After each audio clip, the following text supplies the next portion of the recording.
Hi everyone, so today's tutorial is on how to make this kind of icing. Now I use this on loads of my cupcakes and it's so much fun to use it in other projects.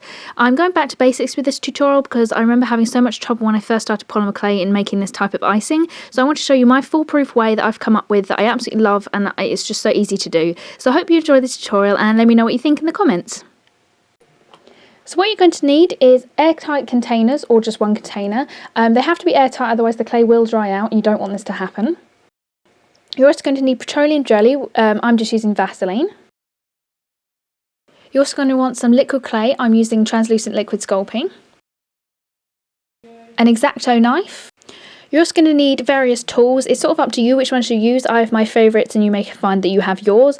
I'm just using sort of flat-ended plastic ones and a spatula, sort of blades, that kind of thing. But like I said, you'll find which ones you like best. And of course your colour of clay. So first what you're going to do is break down the polymer clay. Now you can use baby oil as well actually, but baby oil and Vaseline break down the bonds in the clay, and this is also, you can just use this as a plain old clay softener if you want, but what you want to do is rub it between your fingers and then start conditioning the clay, and you'll find after a while it'll get softer and softer, and when you pull it apart it'll have more of a cold porcelain sort of texture where it will create sort of a raindrop shape when you pull it apart, which you'll see later in the video. So I just sort of do this about 3 times, getting my fingers Vaselined up. Yeah, and it usually only takes about 3 times. So as you can see, this is the teardrop shape that I'm talking about. And once you've been doing it for a while, you'll see here that the teardrop is longer and longer, and this is what you want.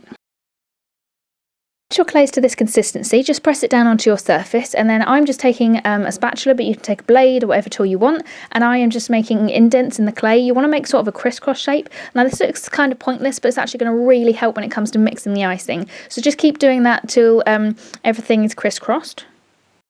Next you want to add your liquid clay. Like I said, I'm using translucent liquid Sculpey, and I tend to find this tutorial works in 3. So I did the Vaseline step 3 times, and then I also do this step 3 times.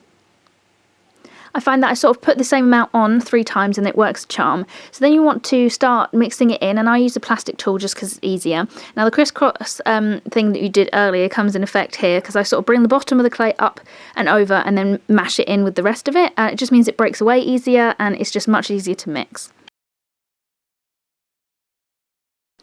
So what you want to do is just do this step as many times as you want until you get the consistency you want. You just want to keep going and keep going and keep mashing. It shouldn't actually take that long because you used the Vaseline earlier to break down the clay. The last step is just to put the icing that we've just made into an airtight container. Like I said earlier, it will dry out if it's not airtight, so just find something that's airtight and you can keep it pretty much for forever. If it dries out slightly, just add some more liquid clay, mix it up again, and it's good as new.